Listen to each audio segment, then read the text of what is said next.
네, 안녕하세요. 오늘은 파산 신청했다가 면책을 못 받았을 때요. 다시 신청하는 경우, 이걸 제도의 파산이라고 부르죠. 이 문제에 대해 보내주신 자료들을 바탕으로 핵심만 한번 살펴보겠습니다.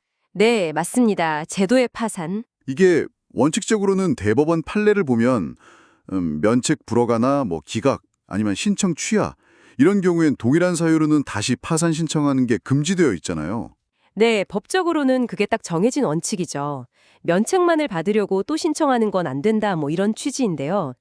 하지만 보내주신 자료, 특히 그 변호사님 경험담을 보면 실제 법원 운영, 구체적으로 서울회생법원 같은 곳에서는 조금 다른 모습도 보이는 것 같아요. 아, 그러니까 그 엄격한 법조문상의 원칙하고 실제 적용 사이에는 좀 차이가 있다는 말씀이시군요. 이거 흥미로운데요. 그럼 그 현실적인 측면 좀 더 자세히 들여다볼까요? 구체적으로 어떤 사례들이 있었는지 궁금하네요. 네, 자료들을 보면요. 법원의 태도가 좀 갈리는 것 같아요. 여전히 그 판례를 아주 엄격하게 적용해서 보정명령을 내리거나 아예 취하를 권고하는 그런 경우도 물론 있고요. 그런데 또 반대로 채무자 사정을 좀 들어보고 선고를 해주는 그러니까 좀 완화된 입장도 분명히 존재한다는 겁니다.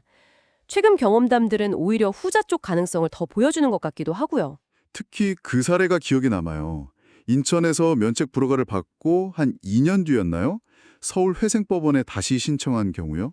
아, 네네. 카드 사용이나 낭비 이런 비슷한 사유였는데도 별다른 문제 제기 없이 파산 선고는 물론이고 면책까지 받았다고요? 그렇습니다. 이게 기술적으로만 보면 제도의 파산 금지 원칙에 딱 걸릴 수도 있었던 사안이죠. 음. 근데 이 사례는 법원이 그 엄격한 법원책 적용보다는 채무자의 실질적인 갱생 기회? 이걸 더 중요하게 볼 수도 있다는 걸 보여주는 아주 강력한 증거 같아요. 와, 과거에 한번 실패했다는 그 기록 자체가 아니라 현재 이 사람이 어떻게 변화했고 앞으로 갱생할 가능성이 있는가?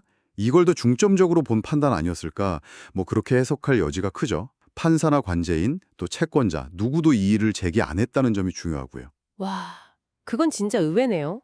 원칙대로라면 기각될 수도 있었을 텐데, 그럼 혹시 판사나 관제인이 이전 기록을 알면서도 그냥 의도적으로 문제 삼지 않은 걸까요? 아니면 그냥 절차상 넘어간 건지? 사실 자료만 가지고 그걸 딱 잘라 말하기는 좀 어렵습니다. 근데 어느 쪽이든 결과적으로는 채무자에게는 다시 기회가 열린 셈이죠. 법원의 재량이나 사건 처리 방식에 따라서 이렇게 결과가 달라질 수도 있다. 이걸 보여주는 거라고 생각해요. 또 다른 사례도 있었죠. 그 사해행위 소송 때문에 면책 신청을 취하했다가 다시 신청한 경우요. 이 사해행위라는 게 간단히 말하면 채무자가 재산을 일부러 숨기거나 처분해서 채권자한테 손해를 주는 그런 행위잖아요. 네, 맞아요. 이 채무자는 그 관련 소송이 다 끝나고 나서 다시 파산을 신청했던 거죠. 네, 이 경우는 아마 법원이 이건 동일한 원인이 아니다. 이렇게 판단했을 가능성이 상당히 높습니다. 왜냐하면 신청서에 채무자 본인 건강이 나빠졌다거나 그 소송에서 져서 채권자들이 일부라도 변제를 받았다거나 하는 이런 상황 변화를 되게 강조했거든요. 법원이 이걸 받아들여서 별다른 지적 없이 선고하고 면책까지 쭉 진행한 걸 보면 이전 신청 때랑은 이제 근본적인 상황이 달라졌다. 이렇게 본 거죠. 아, 상황 변화가 중요했군요. 또 3년 만에 다시 신청해서 선고받은 사례도 있었잖아요.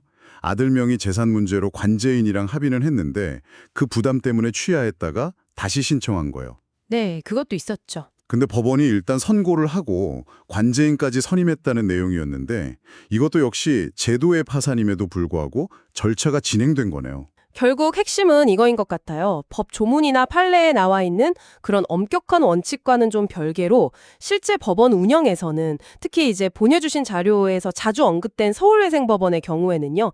제도의 파산에 대해서 생각보다 유연하게 접근할 여지가 있다. 이 점입니다.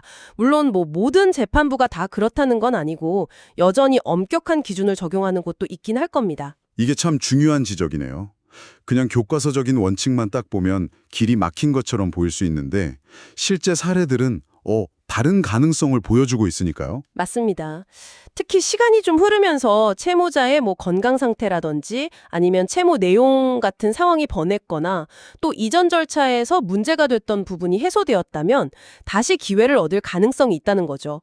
그리고 사실 선고를 할지 말지 자체는 판사님의 재량 범위에 속하는 면도 있고요. 그렇다면 혹시 지금 비슷한 어려움 때문에 고민하고 계신 분이 있다면 제도의 파산은 절대 안 돼. 이렇게 미리 딱 단정 지을 필요는 없겠군요. 오늘 본 자료 속 사례들처럼 실제 경험을 바탕으로 전문가하고 한번 상담을 해보면서 가능성을 따져보는 게 중요하겠네요. 그렇습니다. 법원이 과거의 그 기록 그 자체보다는 현재의 이 채무자의 갱생 의지나 필요성 그리고 변화된 상황 같은 것들을 좀 종합적으로 고려할 수도 있다는 점, 이걸 기억하시는 게 중요해요. 물론 신청서에 이런 사정들을 잘 설득력 있게 담아내는 노력도 필요하겠죠. 네, 오늘 이렇게 살펴본 것처럼 법의 원칙 그리고 그 이면에 있는 실제 적용 사례를 같이 이해하는 게 정말 중요하군요.